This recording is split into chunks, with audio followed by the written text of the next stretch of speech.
जय माँ गंदरपुर वासिनी।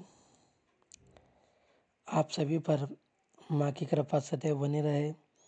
सदगुरुदेव एवं गुरु माँ के श्री चरणों में पुत्र का कोटि कोटि नमन। भक्तजनों, हमारा सुझाव कभी भी किसी विशेष व्यक्ति के लिए नहीं होता है। हम जो रोज खुली आंखों से देखते हैं, जो घटित होता है हमारे आंखों के सामने, उसी पर हम अवगत कराते हैं। तंत्र साधना में लगभग 20 वर्ष हो गए हैं। बहुत कुछ बदलते हुए देखा है। आज के समय में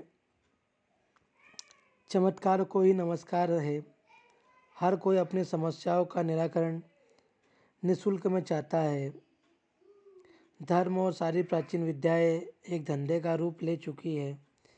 किसी ने कोई चमत्कार दिखा दिया तो सब लोग उसकी ओर आकर्षित हो जाते हैं। हमें लगता है कि ये कोई दिव्य पुरुष है जो हमारी सारी समस्याओं का समाधान कर देंगे, हमारा भाग्य बदल देंगे, हमें दुख तकलीफ कर्ज इन सभी से मुक्ति दिला देंगे।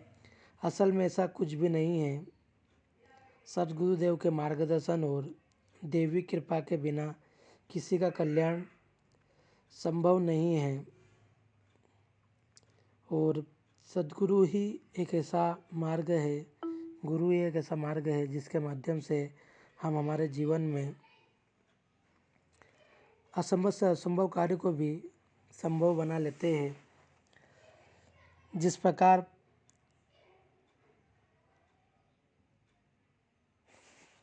एक नन्हा सा बालक अपने कर्म को नहीं जानता है, लेकिन माता पिता के शरण में रहकर वह भी सीख जाता है, ऐसा ही हमें भी अगर हमारे जीवन में कुछ बदलाव लाना है तो हमें गुरु मार्गी होकर देवी कृपा प्राप्त करना होगी। तभी जाके हम हमारे जीवन में हर समस्याओं का सटीक समाधान पा सकते हैं। क्योंकि आज हर व्यक्ति दैविक दैहिक और मानसिक परेशानियों के जाल में फंसा हुआ है। जगह जगह पूजन पाठ जप और हवन यज्ञ आदि करवा कर भी उसके जीवन की समस्याएं जैसी कि वैसी है। तो आपको भयभीत होने की ज़रूरत नहीं है, आपको परेशान होने की ज़रूरत नहीं है। आपके पास जीवन में 2 ही विकल्प है, या तो संसार के हो जाओ और दुख सुख चिंता भय नफ़ा नुकसान ऐसे भावों में जीवन व्यतीत करते हुए अंत में मर जाओ और फिर अन्य योनियों में भटकते फिरो। या फिर दूसरा विकल्प है माँ बगलामुखी के हो जाओ, फिर चिंता भय शोक दुख सुख सब बगलामुखी का हुआ, क्योंकि आप उसके हो चुके हैं। इस श्लोक में इसी जीवन में आनंद में रहो, सुख शांति में रहो और अंत में माँ बगलामुखी के होकर बगलामुखी में विलीन हो जाओ। आवागमन से मुक्ति पाओ। चुनना आपको ही है, आप क्या चुनते हैं।